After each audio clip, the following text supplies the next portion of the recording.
there so you can see. Can you see him? Oh my God. Oh, hang on. There's the screen. I've got it on up there. There we Lovely. are. Isn't that lovely? There we Oh, are. that is lovely. I've got him, and somewhere, hang on. Oh, there he is. There he is. Sat in my Narvin mug, Yeah. which was a gift from Finn, I believe. There we are.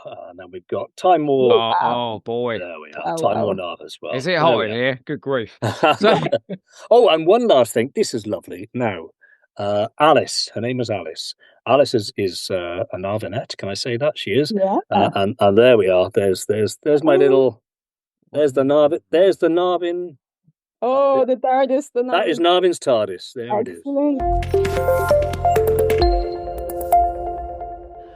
welcome back to Finish Big. My name is Joe Ford, and I am delighted today to introduce Joumana. Hello, Joumana. Hey, hi guys. How you doing? I'm very good, very excited.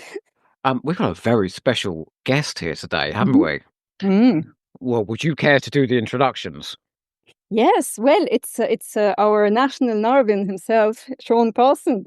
Hello, it's lovely to be here. How are you doing? Absolutely great. Seán, now you have been playing Narvin in the Gallop Big Finish spin-off series for how long now? This is our 21st year. Yeah, we had the big anniversary last year, and Big Finish very kindly marked that with the two-story set, Echoes for Eternity. Yeah, and even Doctor Who magazine, I was so chuffed because they got in touch and said, would you write an article for us, 6 of the best, and I got to choose my 6 favourite Gallifrey Narvin moments, and that was a great honour as well. So yeah, lovely that we marked the occasion, and here we are in the 21st year. 2 decades. That's pretty incredible, isn't it? It is. It really is. I don't know how that happened. Could I ask a very quick question, just in case there's anybody here that doesn't know the answer to this? How did this all begin? I thought you were going to say, who's Narvin? No, I know that. I often get that one. How did it all begin? Well, so going way back 25 years ago, I guess it was, I was in a play, Sons and Lovers, D.H. Lawrence, and I was playing the lead in that, and there was an actress in that called Sarah Wakefield, very good friend of mine, and just so happened that she was a very good friend of Jason Hay-Gallery's as well. And Sarah had been in one of the early Big Finishes, The Mutant Phase, I think it was, a Dalek story. I think Mark Gatiss was in that as well. I think he may have written it, I'm not sure. But this was obviously the early days of Big Finish. And Sarah lent that to me, and I remember driving down the M4 back to Wales, listening to this. We had a break from the tour that we were doing, and I thought it was fantastic. But I was just so jealous that she'd been in a Doctor Who, because, of course, there was no Doctor Who on telly at the time. I was very much aware of Big Finish because I did buy Doctor Who magazines back in the 90s, and I remember, when I read the story that this company had got the license to make new Doctor Who. That was all very exciting. I didn't initially approach them. I don't know why. But anyway, Sarah lent me this CD and I thought it was great. And then she said, oh, Jason's going to come and see the show. I'll introduce you, which was lovely. So I had a beer with Jason. First time I ever met Jason Hay-Gallery. We sat in a bar, some theatre. I can't remember where we were. It's a long, long tour. And Jason gave me a couple of freebies. One was, what's the R101 story? Oh, Storm Warning. Yeah. Storm Warning, and oh crikey, the other was a Cyberman story, and I can't remember what. But anyway, two really good stories. I remember that much. So yeah, I was hooked by this point, and Jason said, "Send in your tape," as we did back then, cassette tape, and I sent in a cassette tape of some audio stuff I'd done. And he said, send it to Gary Russell. And I heard absolutely nothing. No reply. No. Nothing from Mr. Russell, right? And that was 2000, I think, something like that, 2001, I'm not sure. And then a couple of years went by, and here's the bizarre coincidence. I was filming something in Cardiff, and I was filming with Lisa Bowerman. Okay. And I said, crikey, you work for Big Finish. And she said, oh, you should write to them. I said, I have. I didn't get it. And then during the week that we were filming, out of the blue, I get a phone call, and this guy says, hello, it's Gary Russell here. I shouldn't do Gary Russell That's impression. strikingly accurate. No. But anyway, he said, "Would you like to do an Eighth Doctor story?" I was terribly casual. I went, "Yeah, I think I'm available. Yeah, I'd love to. Yeah." and actually, inside, I was going, "Yes." I'll finally get Doctor Who on my CV. And to be honest, I'm sorry this is such a long answer, and I'm sorry if you've heard this. No, go on. But I thought to myself, if that's it, if that's the only Doctor Who credit I ever have, at least I'll be happy that I've done it. I've been in a Doctor Who story. And then as it happened, it went very well. We did The Natural History of Fear down in Bristol. I got to meet Paul, and he was lovely. And India Fisher and Conrad, who were absolutely adorable. And I took to those two instantly. And I must also name check a very talented young actor called Wink Taylor, who was also in that story. I was hugely impressed with him because he did the most incredible impressions. I think this is something that he specializes in. Anyway, after we finished recording, I overheard India say to Gary, "Oh, Seán was really good. You should use him again." And I thought, "Oh, God bless you. Thank you." And Gary went, like that, as he does, giving nothing away. And I thought, "Oh, well, he's not impressed." And then sometime after that, again, I get another call or email from Gary, and he said, "Got something else for you. It's called Gallop." And all I remember is it was so big, the script was so big that the postman couldn't fit it through the letterbox. So I had to go down to the post office and collect this big fat script. And I thought, good God, how long is it? It was like, it was this thick. Was And it of the whole course, first series? yeah. And I didn't Right. realize that they sent me the whole, of course, paper copies, as they did. Yeah, and it was the whole first series. So I thought I was just being offered a one-off story. So I was surprised when it was, a series. I thought, my God, I'm in the whole series. How lovely. So yeah, that's how it happened, and it started there, and yeah, and on it went. That was the beginning of the journey. Gotta say, Natural History of Fear is a banger. I mean, I've done that recently for this podcast, and Have it you? is amazingly good, that story. Oh well, I'm not going to pretend that I understand it because I didn't at the time. I remember reading it and thinking, well, I love the writing, but it's just so odd, and I couldn't quite get my head around it. I could see the obvious 1984 sort of parallels, and and I liked what I had to do. It was an ensemble piece, which was unusual, so we were all playing different characters. Yeah. One thing I remember about that, and you'll remember this, there's a moment in there, there's a scene in there where I play a character whose brain is literally going into meltdown, and I literally just unravel and have this kind of like, complete, mental breakdown, and it wasn't scripted. God knows why it wasn't scripted, but I just remember Gary saying to me something like, "Oh, could you do this? Just have a few goes, do a few takes, and we'll try and get something. If it doesn't work, then we'll have to write something." Yeah, I think that's how we did it. And yeah, whatever I did, he loved, and I think that helped as well in terms of him, yeah, wanting to find something for me. I mean, Gary's version of it was that it was partly down to that, and it was also that, yeah, he just found me easy to work with and loved what I did. And he said to himself, "I've got to find a vehicle for this guy," which is so kind, and I am forever grateful, to him for that and to everyone at Big Finish. When we covered the first series, we brought in a guest for that who'd never heard Gallifrey before, and we did the Mm. whole of the first series, and he was like, "Oh, this guy, he's the villain of the piece." And he's coming back. He's going to do sort of the rest of the run with us. I think he's going to be quite surprised. Well, Joumana, what's your first question?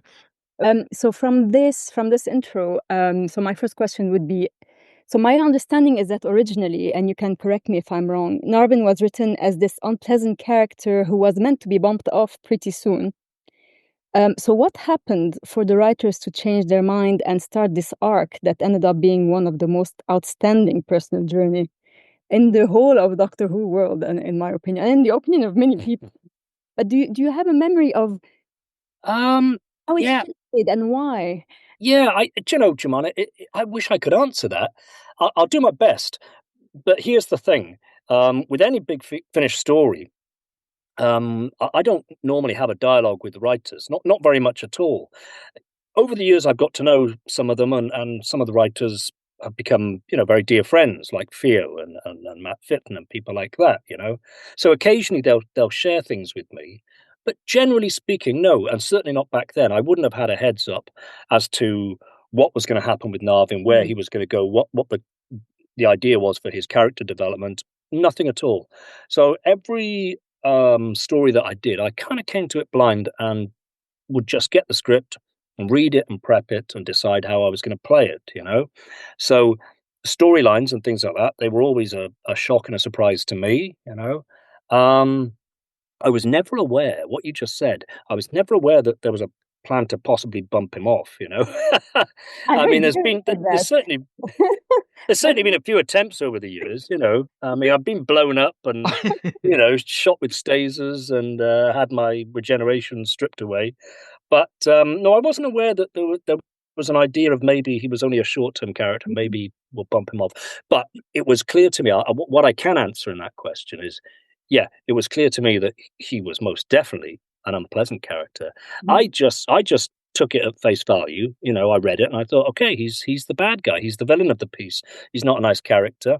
I can remember a line early in it that stuck in my mind, where Narvin said to Joumana, "These asylum seekers are not our priority." And I just remember, this whole Yes. brilliant storyline about how he didn't want aliens on Gallifrey. It's racist, and that's what it is. That's what he's being back then. And I think Narvin was, I guess, like a lot of people, a product of his upbringing.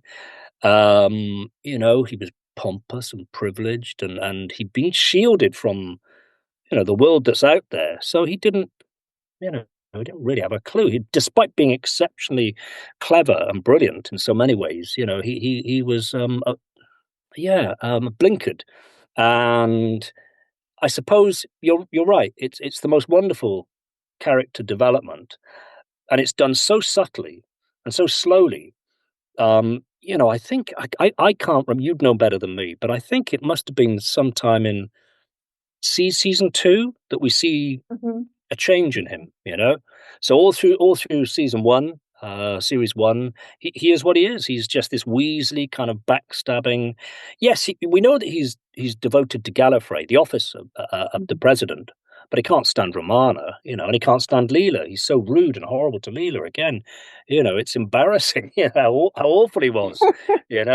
I'm lucky that anybody kind of stuck with him and eventually thought, oh, hang on, this guy's changing, he's developing. There's some good in him.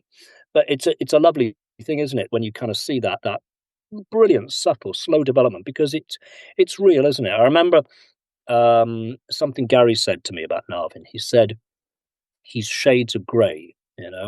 And we all are in life, aren't we? Nobody's perfect. Nobody's faultless. We all have our demons, and we're all shades of grey, and we're complex and we're complicated, and sometimes we disappoint ourselves. And I think that's reality, and that's Narvin. It's very, very well written, brilliantly written, slow, subtle development. And I think it was sometime in season 2 that we saw that. I think, again, I'm having to cast my mind right back, because I don't go back and listen to them. But I think I seem to remember that it was all about Darker, wasn't it? And Narvin has to make a choice, doesn't he, as to which side of the fence he's on, and do the right thing, and he starts to, doesn't he? He does, and there's this wonderful moment where Joumana is very ill and she's in bed, and he's been clearly struggling with his conscience very painfully. But the simple fact that as a character he didn't shrink back from dealing with his conscience to make the right choice is in itself, excellent writing. And it's this wonderful moment where nobody expected it, and suddenly he's basically pledging himself to by Joumana's side, and for the listeners, like, oh my god, oh my god. Yeah. Because by then we already start, to feel like, oh, kind of like him, and suddenly he's like, yes. Yes. I will say, in that first series where you got to butt heads with Louise Jameson and Lala Ward on a regular basis, that must have been fun, right? Oh, do you know, Joe, I was literally just about to add to what Joumana said, that I think one of the reasons that it worked was because I was lucky enough to be in the room with I was about to say Romana, with Lala and Lou, and they are so brilliant to work with. That was the beauty of it, that, as you say, you get to bounce off actors as good as that, and playing those wonderful characters. It's a gift. It really is. Gift that There's a keeps giving. tangible chemistry between the cast of Gallifrey, isn't it? Like the sort of the core cast that have been Oh with the yeah, whole time. absolutely there is. I mean, Lou very kindly once said, "Oh, me and Sean have a shorthand for working together. We just know each other so well in the studio, and we usually nail it in, the first or second take." Yeah, we can work quite quickly together like that because she's one of those people like myself. You just know she's put in the prep work. She doesn't just turn up and sight read these scripts. And personally, I think no, you can't. Wouldn't dream of doing that. So yeah, she's just so good. She really is. They both are. Just brilliant. I miss Lala, of course. Who knows what will happen then.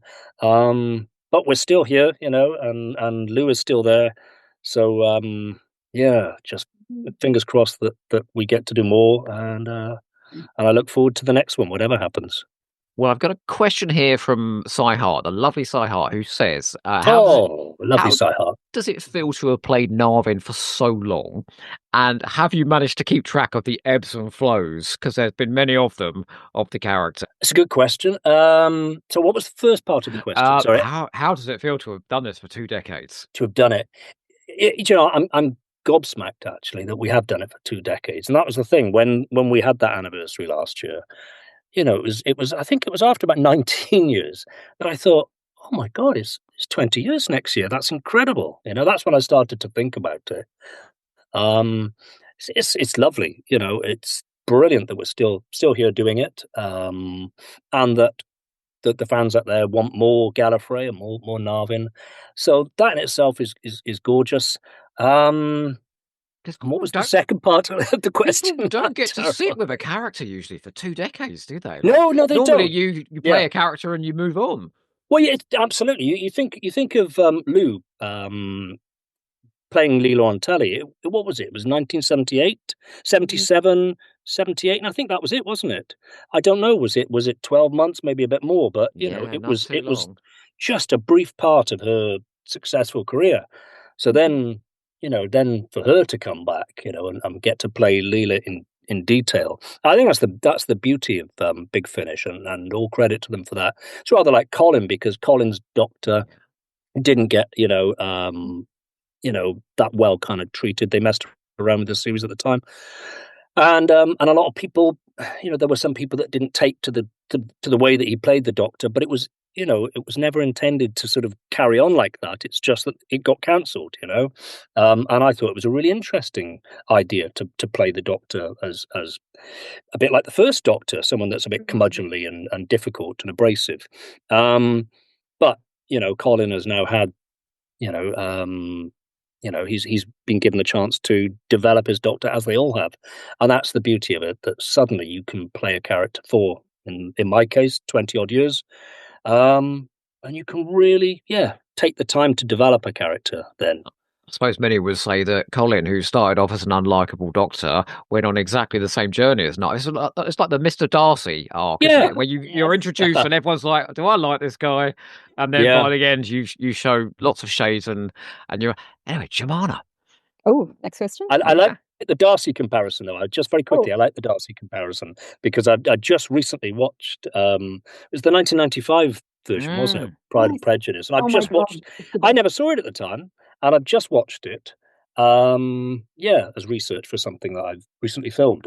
So that's all I'm saying. Okay. Yeah. I'm not playing Darcy, by the way. Shame. I think, as you can probably guess. But it's a very apt comparison because that's the story of Leela and Narvin. It's Pride and Prejudice in space. Never thought about that. That's brilliant. Of course it is. That is a lovely. Exactly what it is. It's wonderful. Oh, yeah, that's a good observation. Definitely. I don't think Colin Firth's got anything on you, Sean. Do you know? You're too kind. I think he has. So speaking of relationships, Narvin and Brax. Oh, I feel we were robbed of seeing this relationship develop the way the ones with Joumana and Lila did. And I think that's a crime, given the double act that you and Miles are in real life, as we've witnessed in Galley 1. you did. You certainly did. So what do you think the arc of this relationship might have been like if you'd been given a box set of just the two of you, Narvin and Braxiatel, stuck together on a series of missions or similar? Well, do you know, it's a lovely idea, and if Big Finish are listening, I think it's a. Yes. I'm just going to pitch it now. Well, you pitched it. You know, a one-off story. You know, maybe a short trips or something. You know, Gary listens to this, you know. yeah, with you listening, with Gary? with me and Miles. I think that would be great fun, and I absolutely, as you can tell, I adore Miles Richardson. And he adores you back. Brilliant actor. But do you know what? My theory is that the reason that we didn't get to see that development, and the reason that Miles was sort of in and out of Gallifrey. I mean, he started as one of the kind of regulars. He was part of the Gallifrey gang, and always will be. But then he's just so busy. He's always off doing theatre. You know, that's the thing. So if he's, you know, he'll phone it in if he can, and he has done. But yeah, I haven't worked with Miles as much as I would love to have.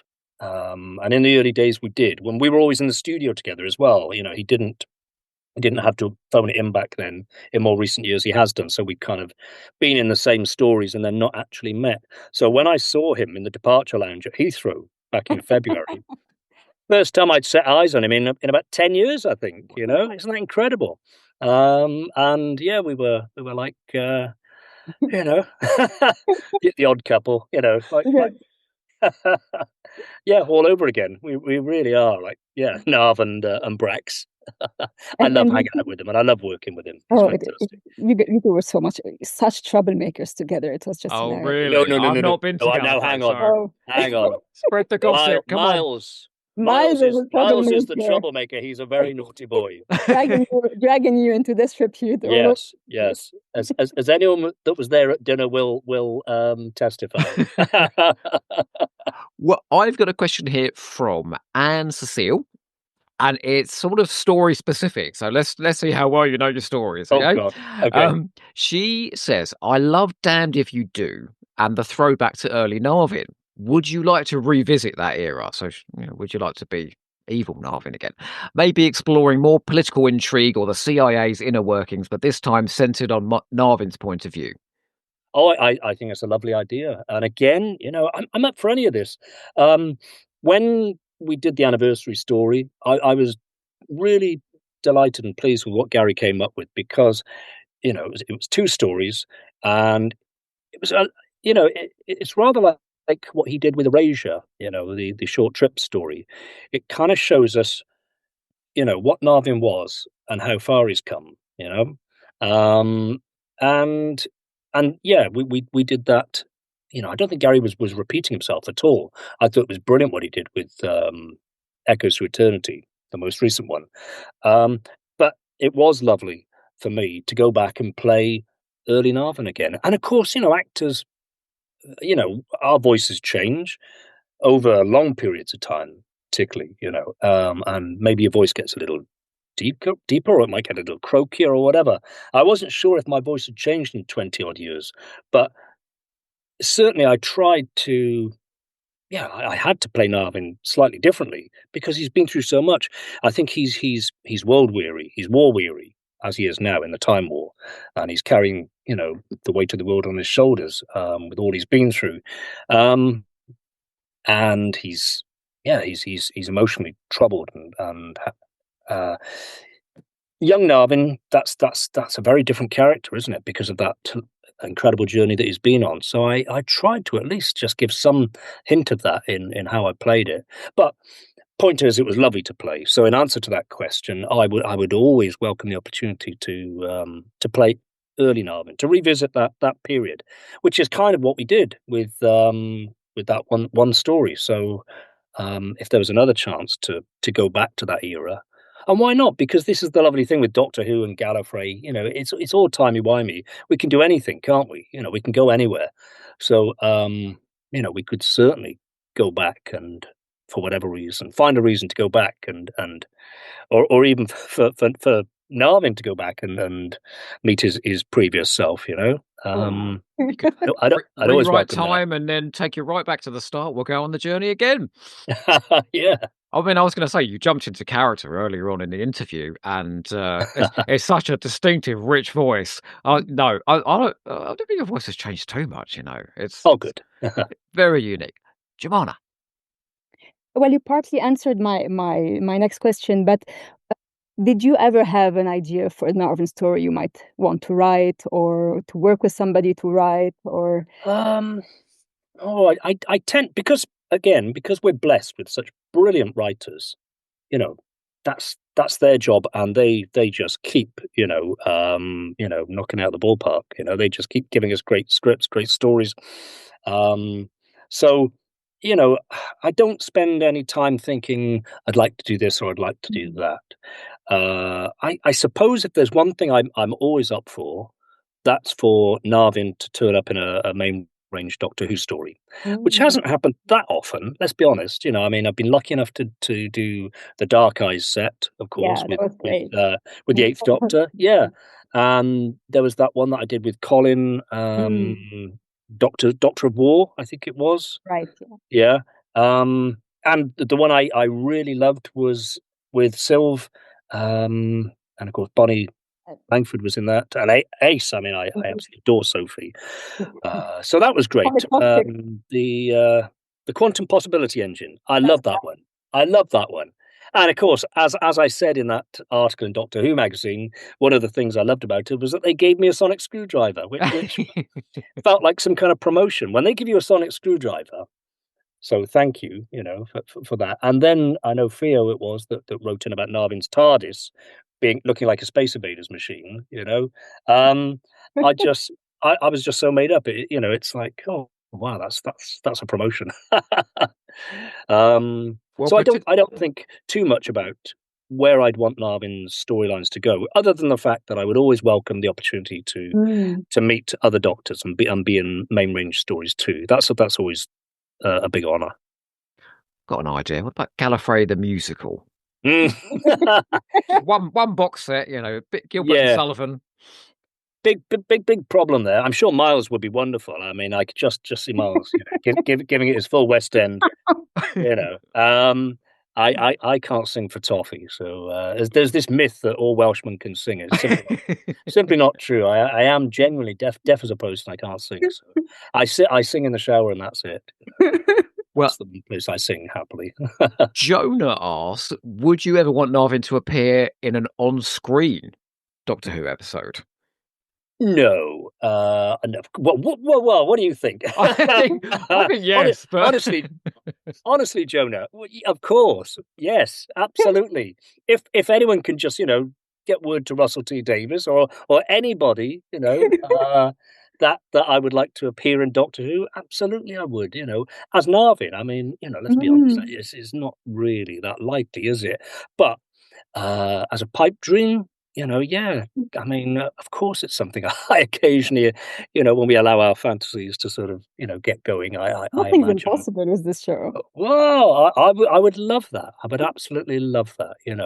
I just imagine, I don't know how would it work? I mean, because the Doctor's met Narvin before, perhaps Narvin would turn up as some character, and we don't know he's a Time Lord, and he helps the Doctor in some way, and the Doctor then sort of turns to him.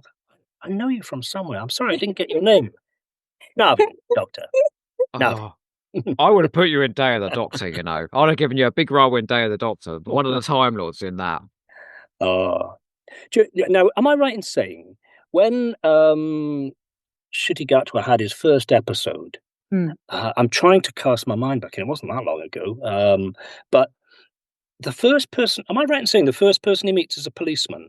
Yes. Yeah. And I remember when I watched that, I thought, I wish I could have played that policeman. I know I'd played a policeman in Doctor Who before, but I just thought, if that policeman have been me. I could have sort of played it like Narvin, and just Oh, that would have been so good. give people the idea that Narvin is always there, undercover, just watching the Doctor, keeping a watchful eye on him. We could just So have that that was policeman recurring throughout Yeah. every season. That'd be yeah. wonderful. Although if Russell T Davies is watching, a bigger part than the policeman would be nice. I'm I'm not being fussy, but oh. Well, funnily enough, my next question was going to be, enough time has passed, so can we now reveal that the unnamed policeman in the Christmas Invasion was undercover Narvin? Of course it was. Yeah. That is the Of course it head was. Of course it was. Yeah. What was that like during the Christmas Invasion? Oh, well, I mean, again, it was, it's a tick, on the sort of, bucket list, you think, because, of course I always wanted to be in Doctor Who because I watched it as a kid, And then when it happened, it was kind of all too brief, but I'm not complaining because it was a tick on the bucket list. I would just love to do it again. I'd love the opportunity to play something, a little more challenging, but it was nevertheless, I'm grateful for it. It's a credit that I'm grateful for it. It was nice to do. And I tell you the nice thing about it was, and I do still recall this, when I met Andy Pryor, and, it was a face-to-face meeting, I actually read for School Reunion. I think that's the script that I read from first, and then he gave me a bit of Christmas Invasion to read as well, and that's the one that I ended up getting. So it would have been a bigger part in School Union, I think. But nevertheless, I was delighted to get. It's a regeneration story. It's and it was the first proper Christmas special, so that was a good thing. But the thing that struck me was when I met Andy Pryor, he said something to me like. I can't remember what it was. I think he said something like, "Oh, you're no stranger to Doctor Who. Then tell me all about Gallifrey." I was like, "Oh my god, you know about Gallifrey? How nice is that?" Wow. It was a lovely thing to do because it just put me at my ease. And then I was able to sort of give the best of myself. But so I was always grateful for that. It was a nice thing to do to just give me a little confidence boost before I read. And I met Andy again at. I think it was my first Gallifrey. That's a long time ago. I think it was about 2016, 2017. I'm not sure. Yeah, and nice to see him again. And yeah, so I am grateful for it. It was just, yeah, it just went by so quickly. I mean, it was nice to meet David, even though we didn't have any scenes together. I remember we'd met previously at a party to celebrate would you believe, 5 years of Doctor Who audios. So there was a party on Shaftesbury Avenue. Uh, and do you know who introduced me to David Tennant? Miles Richardson. So Miles, and there was free champagne there, and Miles said, "Oh, Sean, do you know David? Sean, David." So I get chatting with this It's like very he's in the room. very lovely Scottish actor, and I was just thinking, God, you're good looking, I mean, lovely big brown eyes, great hair, and and what a nice guy, and I got really, we got on well. Didn't have a clue who he was. I've got to be honest, um, and I said to him something like, "So, how's work?" And he went, "Oh, okay, telly mainly. What about you? Tell me about this theatre you've been doing." And he just turned it around. He just wanted to, deflect. He didn't want to talk about all the telly he'd been doing. I thought that was a nice thing, but I didn't have a clue. I just said, "God, I said, I'm sure we've met before." He said, "Yeah, I've got that feeling too. Yeah, I don't know. We haven't worked together, have we?" I said, "No, but we've met definitely." He went, "Yeah."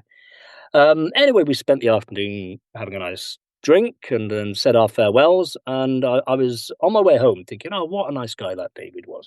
Where do I know him from? And suddenly I went, hang on a second. I've seen him on the telly. Casanova and the Trollope adaptation. He knew he was right. And Blackpool.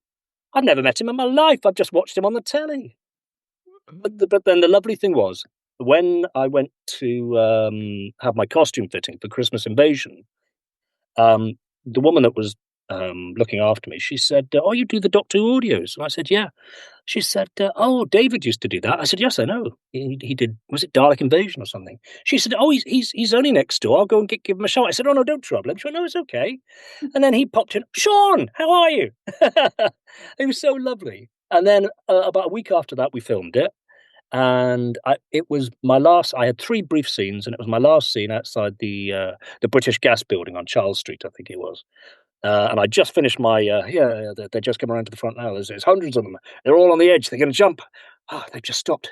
They're standing there right on the edge. Whatever it was I said, that bit. And we wrapped. And then David got out of a SUV, went, "Hey, Sean." Hi, Dave. It's I it's go, time. we're mates now. It's time Yeah. for me to address the elephant in the room. At what point did you realise that the Narvinettes were a thing? Well. Very late in the day.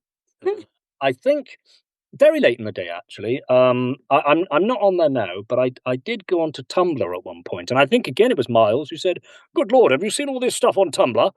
You know, yeah, they're mad about us. So I went and looked at Tumblr, and it was quite a revelation. That was a long time ago. That was a long time ago. So that's when I was first aware of I guess the stirrings Indeed. of Narvinettes, if I can. When were you first mobbed at a convention? Oh god, I don't do many conventions, you see. I guess it was probably maybe it was Chicago because that was 10 years ago. And I just thought, "Oh, what am I doing? I'm going to a convention in Chicago, in America." My first trip to America, I'd never been before. And I thought, "No one's gonna know me," and I thought, "This could be embarrassing," and on my first day of signing, I was sat next to Nick, and I thought, "Oh my god, it'll be Nick there signing loads of stuff and me just sat there twiddling my thumbs."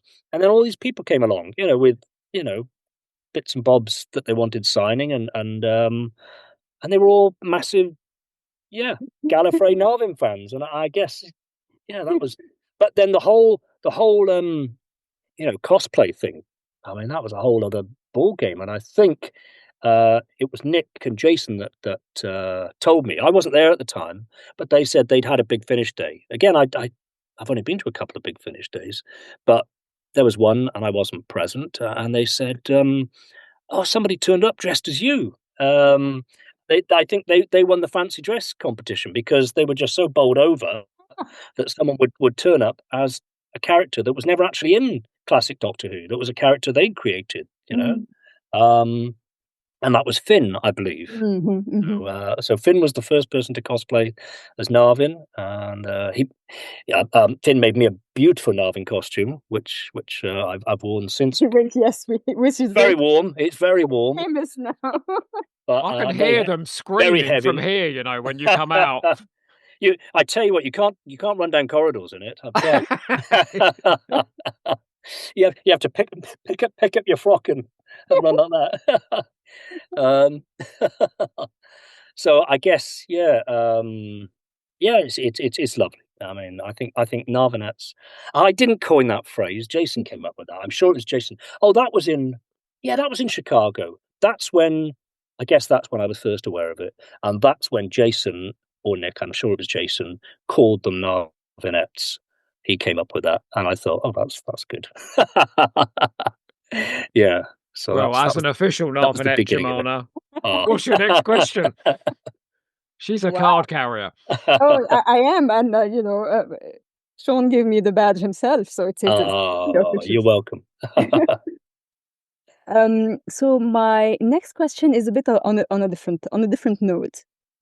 I remember you talking about your experience being on stage as a deaf actor, and I found it very eye-opening. Can you share what solutions are in place for people in your situation, and what is still lacking?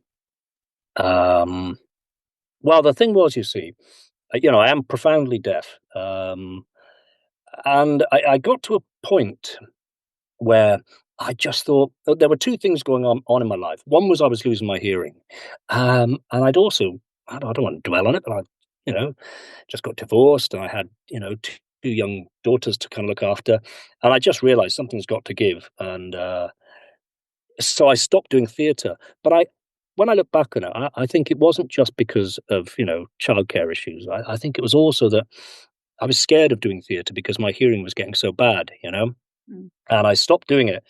But one thing that I did, I thought, I mustn't stop doing it altogether because one day I might want to go back to it proper. So I kept my hand in, and any time there was a chance of doing like a script in hand performance, because that's kind of like low key. There's no pressure there. You don't have to learn your lines. You're just literally doing a script in hand presentation. And I did a few of those, which just kind of allowed me to exercise that muscle. But then otherwise, I was just filming stuff and doing the big finish stuff, you know. So still acting, but I certainly, yeah, put things on the back burner for a long, long time. And I didn't do theatre work for 10 years, really, apart from the odd script in hand performance. And what happened was my agent said to me just before COVID happened, she said, do you ever fancy getting back on stage? And I said, you know what, Deb, I'd love to. Yeah. And she said, all right, I'll start putting you up for theatre. And I, we agreed some terms. I said, I don't want to do a long, long tour or anything kind of, I don't want to go off on tour for 6 months. I've got family to think of. But I said, if it's a short contract and, it's not too far from home, I'll do it. And then, of course, COVID happened. So that went out the window. And it was a long time before things got back to normal. And then I think it was about 2022 when she got me a theatre audition and I got it. And that was a beautiful play called Celebrated Virgins, which was all about the ladies of Llangollen, who were two Irish women, aristocrats, who fell in love. But this was Jane Austen time, So it's a great story. It's a true story, and we did a play about it. And that was me getting back on stage for the first time in 10 years. And to answer your question, the only thing I needed, which I suddenly realised, was a green light, because it had been 10 years since I'd done a proper major production. I realised that I couldn't, as I stood in the wings, I couldn't hear what was going on stage.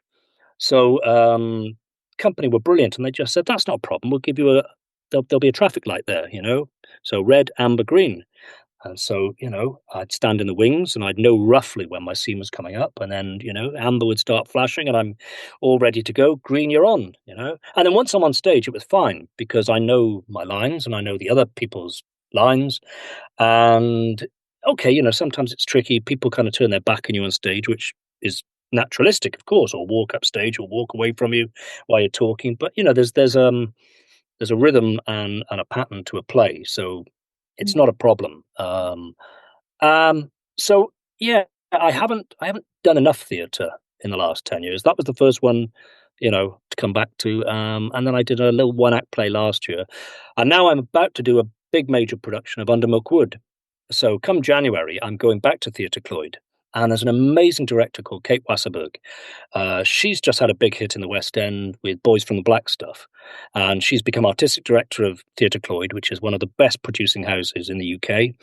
She's a brilliant director, and she's doing Under Milkwood. Of course, I love Dylan Thomas. It is the big famous Welsh play. So I'm doing that, and it'll be great to get back on stage and do that. So yeah, I don't know really.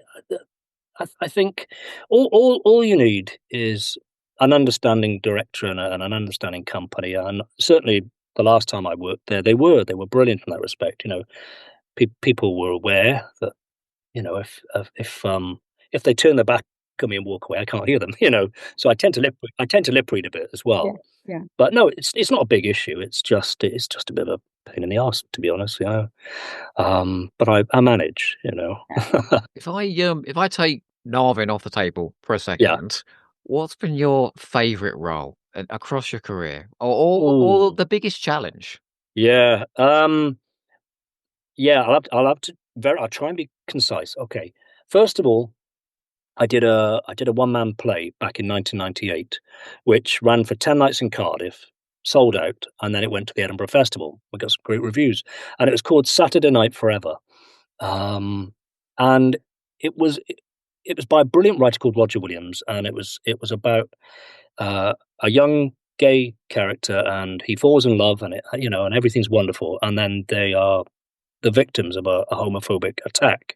It's based on a true story, and it's harrowing.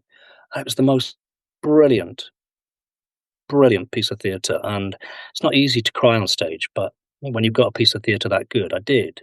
And the audience did. And I remember when we did it in Cardiff, we were in an intimate little studio space at Chapter Arts Centre. So I could see the people in the front row and I could see people crying at the end.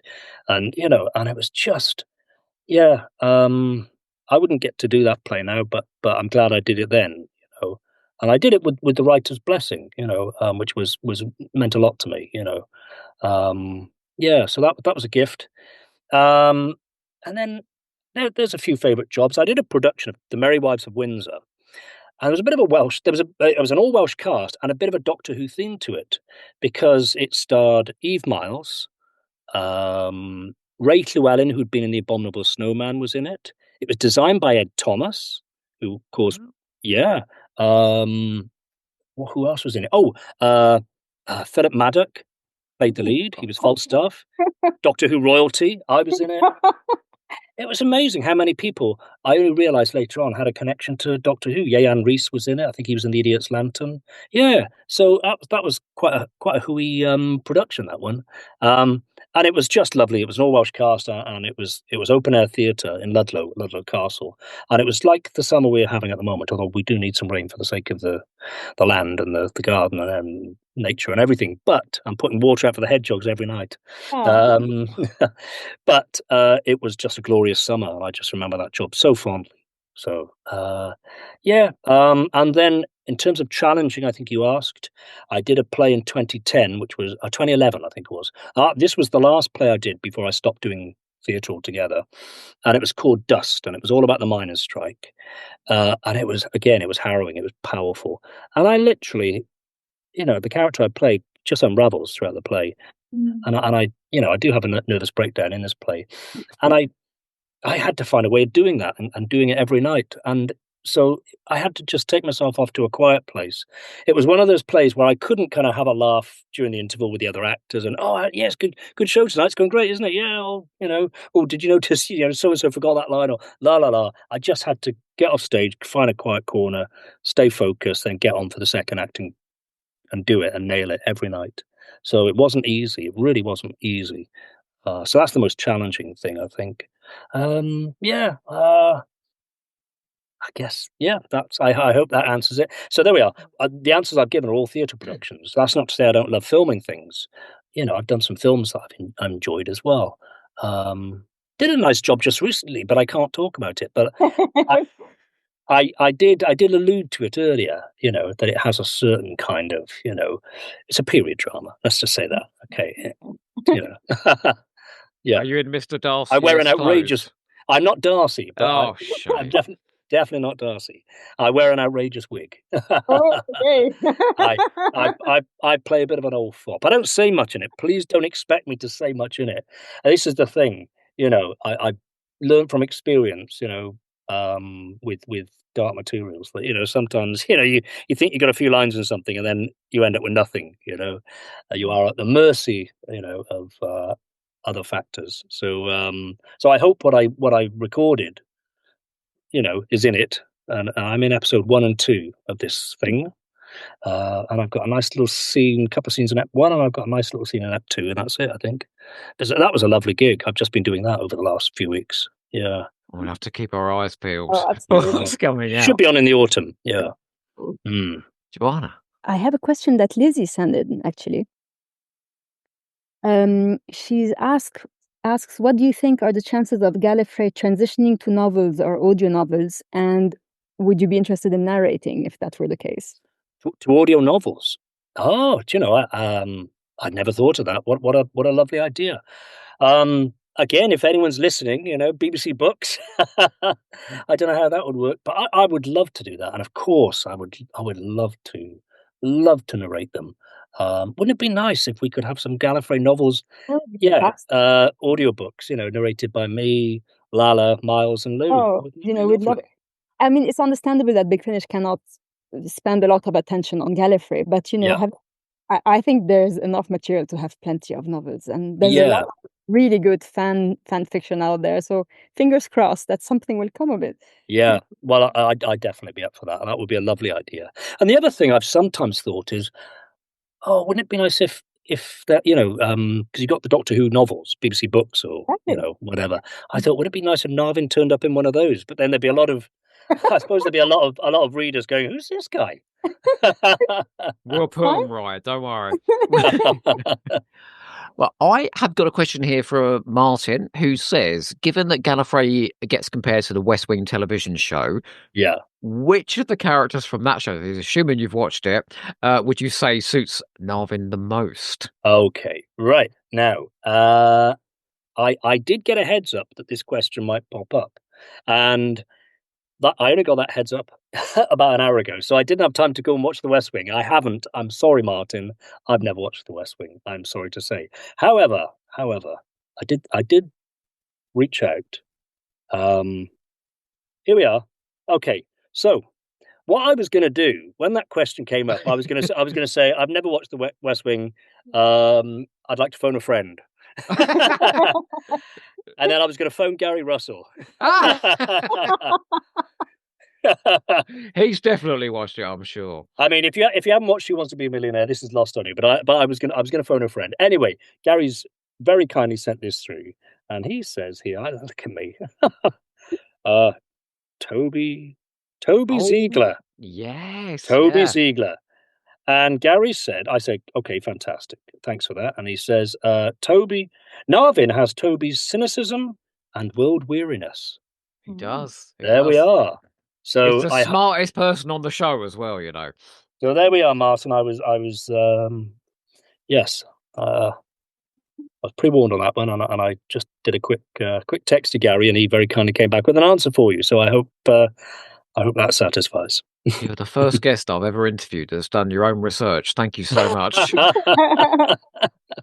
Right. This is a question I very much disapprove of. You will understand why. It's from Maki, and it's, if God forbid Narvin regenerated, who would you personally want as his next incarnation? This is like, no. No. Can we rephrase that? Can we rephrase that question, please? Let's say that we're going to do the two Narvins, okay? So it's Narvin and another incarnation. Why generate Narvin? Okay, fine. Well, no, I mean, I'll let me think. So, are we saying, are we actually entertaining the idea, or rather? No. Sorry, who asked the question? Somebody called Maki. I don't know who this right, Marky. Okay. Marky or Maki? Okay. Well. Since you're actually entertaining the idea that Narvin should be bumped off, or no. The thing is, you see, I'm on my last regeneration. However, as we've said, anything can happen in Doctor Who and Gallop. It's timey-wimey, so we can do anything, we can bend the rules. So if Narvin was to regenerate and be played by another actor, God, I mean, God forbid. But if it happened, who would I want to be the next Narvin? Richard E. Grant. How about that? Yeah, Richard E. Grant as Narvin. Yeah, I mean, he was almost the Doctor, wasn't he? He was a Doctor. He was a version of the Doctor, wasn't he? I'm going to say instead we're going to sort of send Narvin through some sort of time fissure, and the evil Narvin from back in the day, and then the Narvin of now. They could be our two Narvins, but unfortunately you've got to play both of them, so it's double the work. Yeah, right? That's it. Let's do it like that. Yeah. So I have got a question here from the intriguingly titled Official Biscuit, who says, when you started in the role, did you ever foresee Narvin's character arc and growth being more of a hero with morals? I think we sort of covered it, but I guess not. Let me think. No, I mean, yeah, as I said earlier, I certainly didn't foresee any kind of development. I just thought I'm playing the bad guy, and I know I've said this at conventions and in other interviews that I read it, and my take on it was he's a kind of intergalactic Peter Mandelson, and of course Peter Mandelson was very much a political figure 25 years ago, or whatever, no, 20 odd years ago. So he was still in the public's mind, I suppose, consciousness. So that's how I played it. I just played him as this kind of smarmy, snarky, devious, backstabbing, guy. Not a villain. He's not an out and out villain. He is what he is. A bit Weasley, and you wouldn't trust him. That's how I played him, and that's what I thought he was, until I noticed, that they're taking him somewhere else. They're developing this character, and thankfully, got a bit nicer. So I didn't predict any of that, and I certainly, yeah. And I don't think I ever overthink it. As I said, you just get the script, and you read it and you study it and you prep it and do your best to interpret what it is you're meant to be doing as an actor and bring all that to life. Yeah, I haven't overthought it. I'm sorry. That's the answer to that. When I I hope look that. at the run, I think the extraordinary thing is that relationship with him and Leela, where in that first season they are spitting at each other, they are Oh yeah. biting it. And then somewhere in the middle of that run, they're starting to lean on each other. And then I was like, oh my word, there's something romantic going on here. What's going on? It's a lovely development. I mean, Yeah. yeah. I mean, really, you. Oh, sorry, my phone's just pinged. There we are. That's my daughter. She's all right. Yeah, I mean, Narvin's lucky that she doesn't flatten him. In those early days. Stab him all the time. You don't speak to Leela like that. I mean, it really is so lucky she didn't just punch his lights out. And I'm sure it came close a few times. And I absolutely adore that development. It's one of the many things that's been joyful, seeing his character development and seeing their relationship develop. And I know I said this in Doctor Who magazine when I did that 6 of the best. And one of my 6 favourite moments was indeed, I think Theo wrote it, and it was when Narvin has disappeared in the Time War for 70 years, I think it is. And finally, he and Leela are reunited. And she turns to her companion by way of explanation. Who's this? And she says, "This is Narvin, my Narvin." You know. Oh, And as I said, insert heart emoji here. It is just beautiful, isn't it? And where will it go? Will it just be one of those lovely unspoken things that it won't? It would almost be, would it spoil it if they ever kind of kissed or anything happened? I don't know. It's the moonlighting thing, isn't it? It's the Lois and Clark thing. The second they're in the relationship, the frisson isn't the same. Yeah. Well, I as I said, I don't do Big Finish Day very often. I think I've done it twice. And the first one I did in Slough, I remember I was on stage with Lou and Lala. And we were talking about, even then, this lovely kind of sort of subtle romance developing between them. And somebody said, "Oh, wouldn't it be great if they kissed?" And Lou turned to me and said, "Shall we?" Kissed me on the lips. Happened? No. Yes, she did. She did. Much to the delight of the crowd. So there's many a shipper in Doctor Who fandom, Well, I'm gonna give the last question to Adam Lloyd then, and since you play the character, you're gonna have the last word on this. Did Narvin ever get all of his regenerations back? Oh dear. Am I qualified to answer? Because the writers know more than I do. I don't believe so. No. I mean, I don't think. Joumana, you can correct me on this. There's been nothing to suggest that's happened. Well, I was going to say, during the process, it was interrupted, wasn't it? Am I right in saying? He was being stripped of his regenerations. Because he gave up the process to go save Romana, and it was like, it was easier the second time. I've already given my lives up for her, and second time was easier. But the problem is, well, not the problem. The interesting thing is, we don't get a clear indication that the process was completely interrupted. So we don't, like he thinks it's been interrupted. Yeah. But there's always the possibility that actually it was close enough to completion. Who knows? I think Narvin, lives with that fear of basically being like a normal mortal human being, and he knows he's vulnerable, far more vulnerable than any other Time Lord, I think. Which makes him all the more brave as well, because he is brave, Yes. It's funny because he starts as a coward, but in the end, he's really actually very brave. Yeah, I know. He doesn't know he's brave. Yeah, who'd have thought? I think we should say that no, he can't get those. And then Marquis's question about having other incarnations of Narvin is completely irrelevant. Then no. Unthinkable. No way. No. Well, thank you so much for your time today. We've kept you a little bit longer than we said, It's all but right. It's my pleasure. it has been such a delight. What a wonderful human being you are. Oh, What's happening with you at the moment then? Oh no, you can't talk about the thing you filmed. well, touch wood, things are going well. I must say, it's never easy being a jobbing actor. And as I said about COVID earlier, it took a while for everything to kind of kickstart again in the industry and get that momentum back. But thankfully since then, it's been not been a bad couple of years. So I'm keeping busy. And yeah, I can't talk about the thing that I filmed. I'll get into trouble for that. Not the series, anyway. I wish I could. But hopefully, that'll be on in the autumn, and I haven't been cut from it. And I also did a feature film just recently called Bubbles, which was all about male suicide. So very, very, very topical, and a really, really lovely film. All Welsh cast as well, and I was delighted with that. I can't wait to see it. Um, yeah, and then I may or may not do a play in the autumn. I'll wait and see on that one, and I'm definitely doing a play come January.